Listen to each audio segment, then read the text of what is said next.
what they do is terrible. So recently, I came across the video you see playing on your screen, and I was wondering to myself, when did Africans, or would I say Nigerians, since this happened, presumably in Lagos and Nigeria, did we get to this point where we have an open display of such kind of attitudes, or would I say some kinds of characters, without anyone having a problem with that?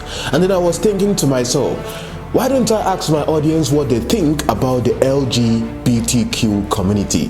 Welcome right here to once again another video. It's good to have you. My name is George, in case you're meeting me for the first time, and I get to discuss things that happen here on social media as I get to ask questions, make emphatic statements, and most times as well go deeper into analyzing them to make us understand what it is I am saying. Now, we might have different views on this, but it's okay. We are here to have a discussion as we build a community of thinking people, okay? So when I asked the question here on my Facebook page, I was like, what do you think about the LGBTQ community? People were even telling me in the comments, hey George, there's now an I and an A added to it. So let me correct myself, LGBTQ I and A.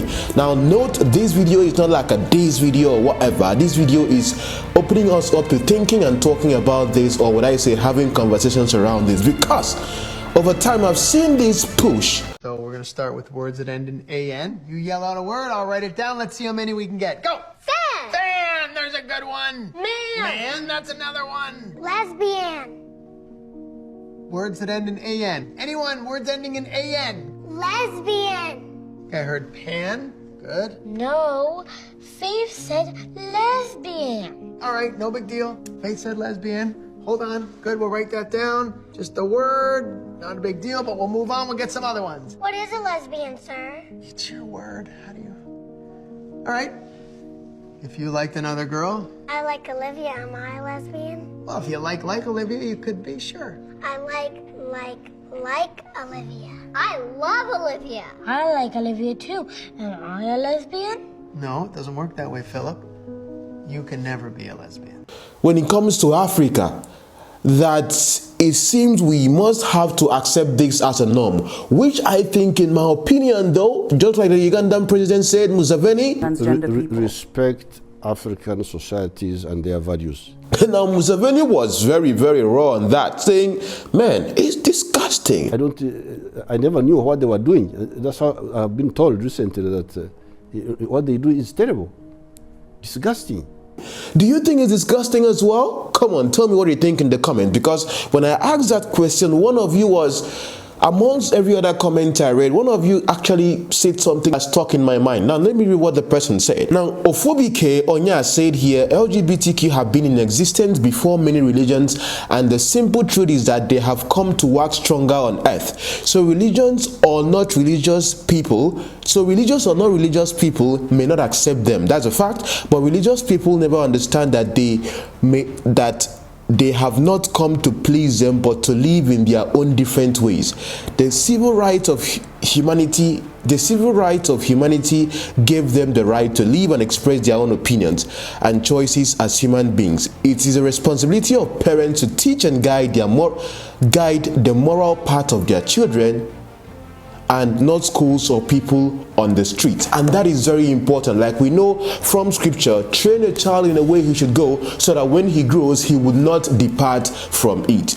I would say to a great extent, the product of my person has come as a result of the training that I've had growing up. Even though sometimes some parents also might neglect the part of, watching their children and watching them grow up in the way that they want or they feel they should be in society. Now, moving on right here, I had to now go deep into the internet to see what people think about it, especially people that actually have the authority to make this a norm, or would I say, make this become mainstream, that people will not even be afraid to do this anywhere, anytime. Let's ask some presidents around the world: Zimbabwe, Kenya, and of course Museveni. So looking at Museveni's short interview with the CNN about 7 to 6 years ago, this is what he had to say to the woman when she asked him that.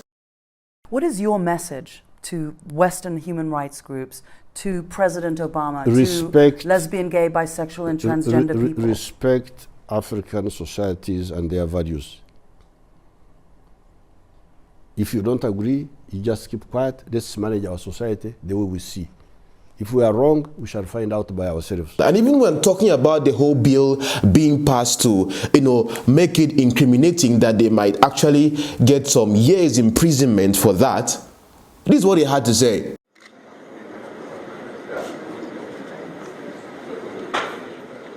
On Sunday, US President Barack Obama publicly warned President Museveni over the plan to enact a bill that would sentence gay people to life imprisonment, warning that such discrimination could harm its relationship with the United States.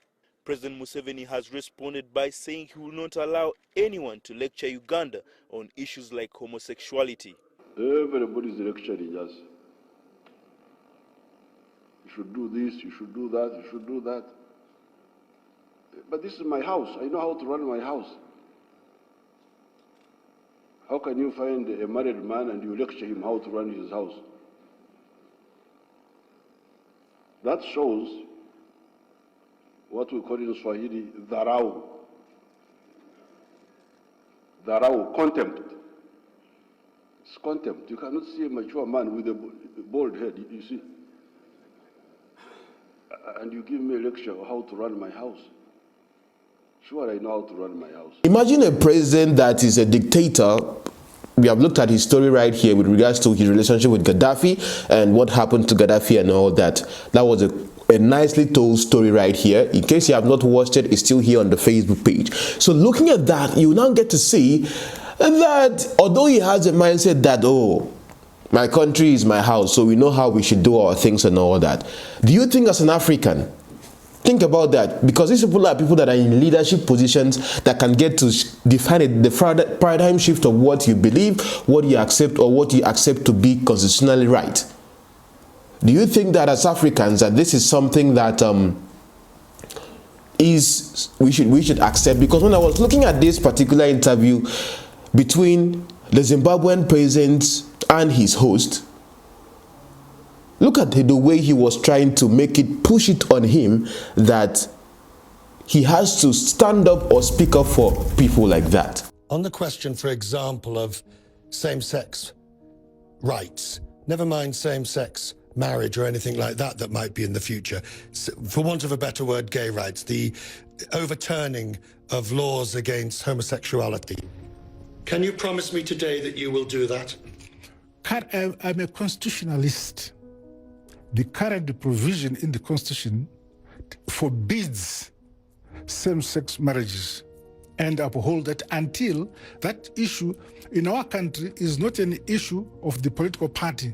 Not same-sex marriage, I'm talking about same-sex relationships. Never mind, we can put marriage to something. I'm talking about same sexual activity. In our current Constitution, it is banned.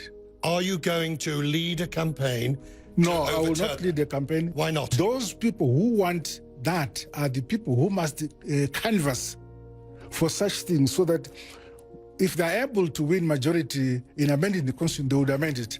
But it's not my duty on that issue to say I want to campaign for this. No. Of course it is your, with respect, Mr. President, of course it's your duty. It's your duty to uphold human rights as recognized by the United Nations and as recognized by the countries. It's my duty to obey my Constitution. Correct. I would not be persuaded to violate my Constitution. Currently, my Constitution says what I have said, but the Constitution does not forbid people with different opinions. They must canvass for the opinions which they have. So I'm asking for your opinion, both as a man and as president. Are you in favor of changing the Constitution on that issue? No, I am not. It's never a priority in Zimbabwe to deal with that issue. During 2013, when everybody was able to canvass, those who canvassed for that position lost. We go by the majority view of our people. And currently, the majority view is what I am stating. So you keep Zimbabwe in a different age. Never mind same-sex marriage, but in an age when the European Union, the United States, Australia recently enacted same-sex marriage, and pretty much your country is in a very small minority. I don't think with my priorities today, I would grow my economy, right? Increase the standard of life of my people, putting that as a priority. Our priority now, my government, is to embrace the international community and say Zimbabwe is open for business. Let people who want to invest in Zimbabwe say this is what they want, these are the constraints they see, and this is what I believe is necessary for us to grow, to catch up with some of the developing countries in our world, in our region. One more on this. I venture to disagree with you, Mr. President. That's democratic. Surely, by changing, whether it's on women's rights, gay rights, whatever rights it is, human rights, surely by changing those, you really send the true message that you're not just interested in money coming in for dollars for business, but creating an equal environment for all. Surely that's a much more powerful message than just asking for a bit of extra foreign direct investment. So it was now looking like, is it a way to like manipulate him with the whole idea of, because Africa, what Africa needs right now is not having this conversation, even though people like that exist. But if you want the whole president of a nation to be the one advocating, think about that, to be the one advocating for this, does that mean that the president himself is also on our konike? Because like a president himself said, which I think makes sense, the attention the society is able to build, the attention the community is able to build on that particular issue defines if it's something worth hearing or worth attended to, because the government themselves, the figurehead, you know, not like if the government is like some fictitious kind of thing. It is people that are in government.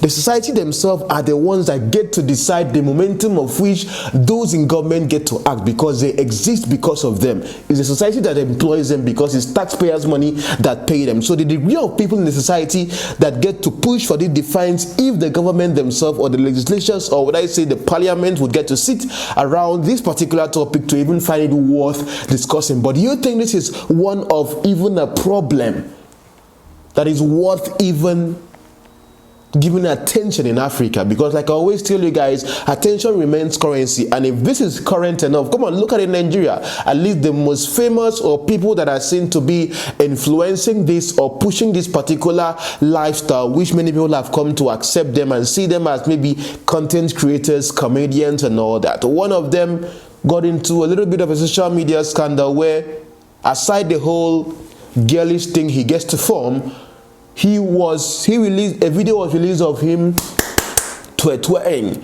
You understand? So with that now, I think he's trying to become a man right now, James Brown. I don't know. So we have many of them, of course, in different parts of the world, and you see them on the internet trying to compete who is the best, who is the most, and all that. Now, when it comes to creating content on social media and being who you want to be, you can be anything on social media depending on how you want to present yourself.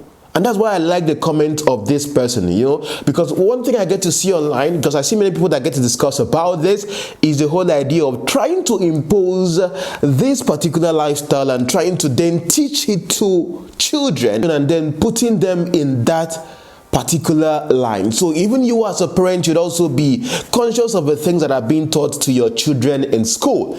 Because the whole idea, the reason why I'm making this video is like, if I look at what the Kenyan president had to say about it, Kenyatta. The issue of sexual preference in many African countries. In Kenya, to be gay, the LGBT community is illegal. They just want to have equal rights, the same privacy and equality as all other Kenyans do.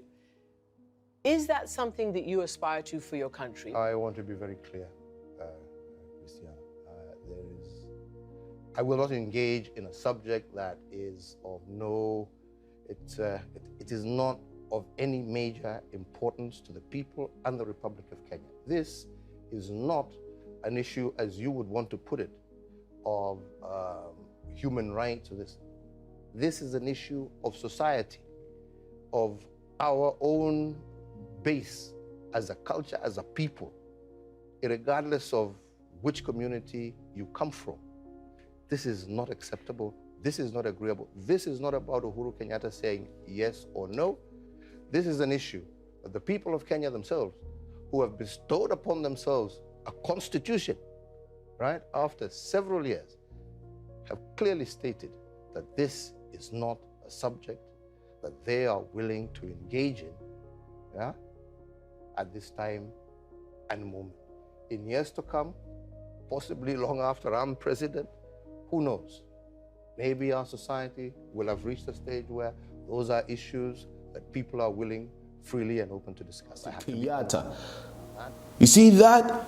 Because he is more of like, it's not even something that is worth discussing. It has, the people themselves have to decide. If it gets to a time that he has to maybe be the one to champion that kind of conversation, maybe that time might reach. But right now, do you think Africa is ready to be talking about this right now? Is this something that is really, really like our thing? So when I look at this particular conversation about the LGBTQ and all that, some of them might be some of them might be watching me right now. I remember I remember when TB Joshua was alive, that was one reason why his YouTube channel was taken down, because was it that he was praying for people that for them to get healing from that or something, and maybe like, you know, that kind of thing. But like someone here said in the comment, which I think I would agree with to a good extent, this is something that has existed pure before even you know, religion and all that. And when I look at dating back to like Igbo history and all that, there are people that used to be cross-dressers and all that. After 7 months and 7 days in isolation, he threw up his job as a male civil servant to become a female entertainer. He plays a thumb piano, which he always carries with him, acting the traditional role of entertainer of audiences from street urchins to royalty.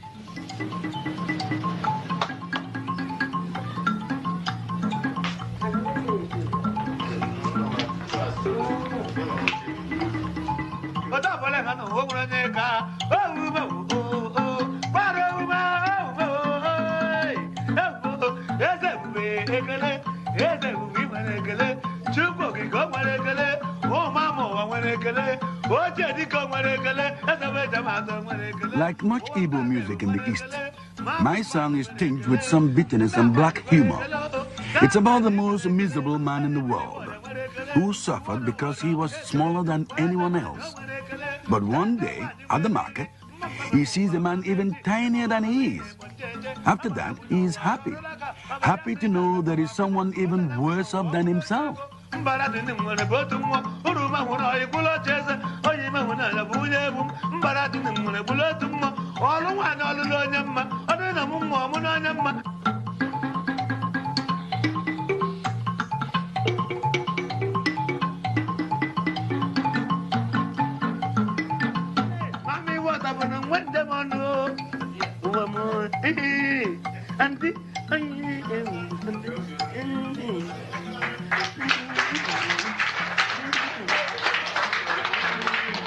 So is every cross-dresser, like the video you see me play right now, them being cross-dressers and acting in this way, does it mean that, listen, does it mean that they themselves might be in, or that they might be gay, or maybe that they might be in that particular community? But also, I just want to advise, if you're watching me and then you are one of those that you are acting in this way because you want to create content or want to, you know, be known, because for a fact, James Brown would say that him being the way he is what pays him. Quite interesting, I would say. And then right now, is it that he's trying to be a man right now? Because if that is just the main reason, there are some people that might be watching you and taking that to be more of like, wow, this is normal, that means I can come out. Because if you look at the Bible and we see that, and then you can then imagine like, okay, then what else is happening right now? But I would like to know your opinions on this, looking at what different figure leaders have said about it and what they think the African community, how the African community should treat that as something really insignificant and not worth discussing. You understand? And let me see what the community thinks. See you next time in my video. I remain one and only Being Real George, signing off. Elijah, send down fire.